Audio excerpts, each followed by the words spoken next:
তিথির বিষয়টাও আলাদা। ডিভোর্সের পর ফিরে আসতে চাই, 7 বছরের একটা বাচ্চা হয়েছে, তারপরে অ্যাক্টিংয়ে ওই রকম স্ট্রং না, সে ওয়েট কমিয়ে চলে এসেছে, যে সে তার বয়স 30 বছর, সে বলতেছে মিরাজের বয়স 22 বছর, সে মিরাজের নায়িকা হইতে চায়।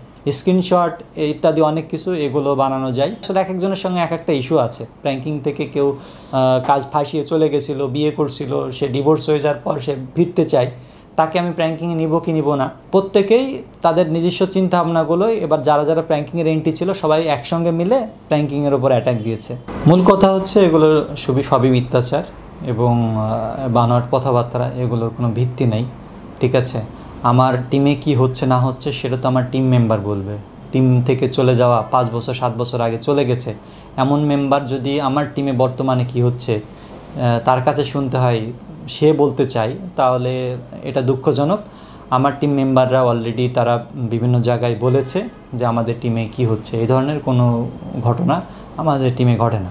এইগুলো মিথ্যা, আপনারা জানেন। স্ক্রিনশট লাইভও আপনি বিভিন্নভাবে চেঞ্জ করতে পারেন। ধরেন আপনি আমাকে হাই লিখছেন, আমি ওইটা চেঞ্জ করে এডিট করে ওটাকে আমি যে কোনো কিছু, আপনি আমার সঙ্গে টাকা চাইছেন ইত্যাদি ইত্যাদি আমি লিখে দিতে পারবো। ঠিক আছে, তাছাড়া এডিটিং আছে, এআই আছে, অনেক রকম সিস্টেম আছে। তো আমিও আপনাদের কয়েকটা সিস্টেম আমি দেখিয়ে দিতে পারবো। এখন বিষয় হচ্ছে কি, তো এইটার ওপর নির্ভর করে তো কোনো কিছু হয় না। কোনো একটা মেয়ে ডাইরেক্ট এসে বলুক প্রমাণ সহজে আমি তার সঙ্গে এটা করছি, তার সঙ্গে ওইটা করছি।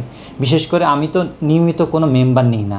এমন না যে আমি প্রত্যেকটা নাটক বানাই, নাটকে আলাদা আলাদা নায়িকা নিয়ে আসি, তাদের সঙ্গে কথা বলি।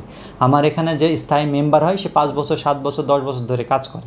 সো এই ধরনের কোনো কোয়েশ্চেন থাকলে তো সে এত লং টাইম কাজ করতো না। তো এটাই। এবং তারা যেহেতু বলতেছে, তাদের কাছে আপনি শোনেন, তারা বলছে যে না, টিমের ভিতরে এরকম সমস্যা নেই, আমাদের টিমের বাইরের লোকজন অনেকে কাজ করে।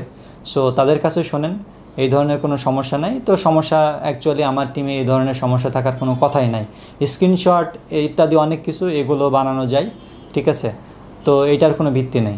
আরেকটা কথা বললেন, যেটা হচ্ছে আমার এক্স মেম্বার, আসলে এক একজনের সঙ্গে এক একটা ইস্যু আছে। প্র্যাঙ্কিং থেকে কেউ কাজ ফাঁসিয়ে চলে গেছিলো, বিয়ে করছিল, সে ডিভোর্স হয়ে যাওয়ার পর সে ফিরতে চায়, তাকে আমি প্র্যাঙ্কিংয়ে নিব কি নিব না।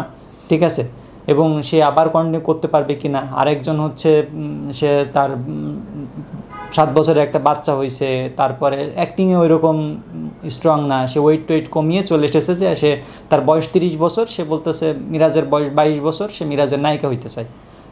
আমি এটা বানাইতে পারবো না। তারপরে হচ্ছে আমার এক্স মেম্বাররা, তারা আমার পিছনে লেগে আছে, এবং মিডিয়াতে কিছু আছে যারা প্র্যাঙ্কিংয়ের ভালো চায় না, প্র্যাঙ্কিংয়ে ধ্বংস করতে চায়। টোটাল এক জায়গায় হয়েছে। এর সূত্রপাত হয়েছিল হচ্ছে আমার দুঃসম্পর্কের এক ভাগ্নি সামিয়া, তাদের ফ্যামিলি গ্যাঞ্জাম ছিল।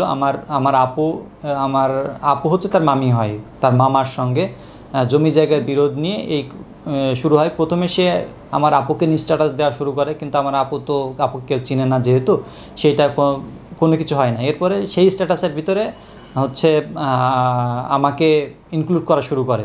ঠিক আছে, তখন আমার ফ্যান্স বা বিভিন্ন লোকজন এটা কমেন্ট করা শুরু করে। তখন দেখে হালে পানি পাচ্ছে।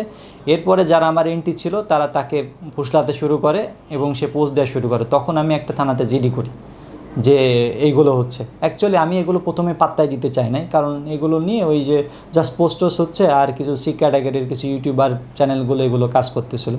যখন মেইন স্ট্রিম মিডিয়াগুলো তাদের কাভারেজ দিতে চাচ্ছে, তখন আরও অনেকেই তিথি অনেকেই চলে আসছে। তিথির বিষয়টাও আলাদা, সেটা বললাম, সেও ওই যে ডিভোর্সের পর ফিরে আসতে চাই। প্রত্যেকেই তাদের নিজস্ব চিন্তাভাবনাগুলোই। এবার যারা যারা প্র্যাঙ্কিংয়ের এন্ট্রি ছিল সবাই একসঙ্গে মিলে প্র্যাঙ্কিংয়ের ওপর অ্যাটাক দিয়েছে।